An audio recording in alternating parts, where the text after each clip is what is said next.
అనగనగా ఒక అందమైన గ్రామంలో శంకర్ అనే ఒక పెద్ద ధనవంతుడుండేవాడు. అతనికి ఊరిలో అన్నిటికంటే పెద్ద భవనం, పనివారు, అపారమైన ధనం ఉండేవి. కాని విచిత్రమేమిటంటే అతనికి ఎన్ని సుఖాలున్నా మనసులో మాత్రం అస్సలు ప్రశాంతత ఉండేది కాదు. రాత్రిపూట నిద్రపట్టేది కాదు. ఎప్పుడూ ఏదో తెలియని వెలితి, ఏదో కోల్పోయాను అన్న అసంతృప్తి అతడ్ని వెంటాడుతూనే ఉండేవి. తనకున్న సంపద తనని సంతోషంగా ఉంచలేకపోతోందని అతను బాగా కుంగిపోయేవాడు. ఒకరోజు తన ఊరి చివరన ఉన్న ఒక చిన్న పాత గుడిసెలో నివసించే ఒక ముసలి అవ్వ గురించి శంకర్ విన్నాడు. ఆ అవ్వ చాలా పేదది. రోజుకొక పూట తిండి దొరకడమే కష్టం. కాని ఆమె ముఖం ఎప్పుడూ వెలిగిపోతూ ఉండేది. పెదవుల మీద చిరునవ్వు చెదిరేది కాదు. ఆమె అంత పేదరికంలో కూడా ఎలా అంత ప్రశాంతంగా ఉంటుందో తెలుసుకోవాలని శంకర్కు కుతూహలం కలిగింది. ఒక సాయంత్రం వేళ అతను ఆ గుడిసె వద్దకు వెళ్లాడు. అవ్వ బయట కూర్చుని ప్రశాంతంగా ప్రకృతిని చూస్తూ ఉంది. శంకర్ ఆమె వద్దకు వెళ్ళి, అవ్వా, నా దగ్గర కోట్ల డబ్బుంది, విలాసవంతమైన భవనాలున్నాయి. కానీ నా మనసులో ఎప్పుడూ ఏదో ఒక వెలితి, అసంతృప్తి. నీ దగ్గర తినడానికి సరిగ్గా తిండి లేకపోయినా అంత ప్రశాంతంగా ఎలా ఉంటున్నావు? నీ సంతోష రహస్యమేమిటి? అని వినయంగా అడిగాడు. అవ్వ శంకర్ వైపు చూసి ఒక్క క్షణం నవ్వింది.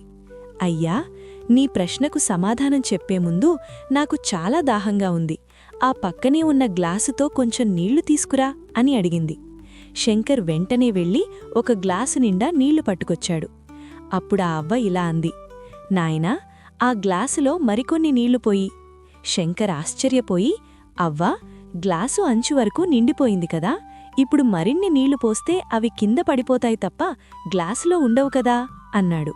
అప్పుడా ముసలి అవ్వ గంభీరంగా ప్రశాంతంగా ఇలా అంది, నాయనా, నీ జీవితం కూడా సరిగ్గా ఆ గ్లాసులాంటిదే. నీ మనసు ఇప్పటికే అహంకారం, భయం, కోర్కెలు, డబ్బు అనే నీళ్లతో నిండిపోయింది. ఇప్పుడు నీకు శాంతి అనే అమృతం కావాలన్నా దాన్ని నింపుకోవడానికి నీ మనసులో కనీసం చిన్న చోటు కూడా లేదు. ప్రపంచంలో కొత్తగా ఏదైనా మంచిని స్వీకరించాలంటే ముందు నీ లోపల ఉన్న అనవసరమైన చెత్తను, కోర్కెలను ఖాళీ చేసుకోవాలి. నా దగ్గర ఏమీ లేదు, అందుకే నా మనసు ఖాళీగా ప్రశాంతంగా ఉంది. నీ దగ్గర అన్నీ ఉన్నాయి, కాని నువ్వు ఇంకా కావాలని కోరుకుంటున్నావు. ఉన్నదానితో తృప్తి చెందడం నేర్చుకున్న రోజే నీకు నిజమైన శాంతి దొరుకుతుంది.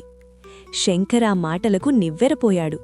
తను ఇప్పటివరకు సంపాదించడమంటే కేవలం అంకెలు పెంచుకోవడమే అనుకున్నాడు కాని మనసుని ఖాళీ చేసి మంచిని నింపుకోవడం అనుకోలేదు. గ్లాసు నిండుగా ఉంటే అందులో పాలు పోసినా అవి ఉలికిపోతాయని, అలాగే మనసు నిండుగా స్వార్థముంటే దేవుడు శాంతిని ప్రసాదించినా అది లోపలికి వెళ్లదని గ్రహించాడు. శంకర్ తన తప్పు తెలుసుకున్నాడు. ఆ రోజే అతనొక నిర్ణయానికొచ్చాడు. తన సంపదను కేవలం తనకోసమే దాచుకోకుండా ఊరిలో ఉన్న పేదవారికి, చదువుకోవాలనుకునే పిల్లలకి సాయం చేయడం మొదలుపెట్టాడు.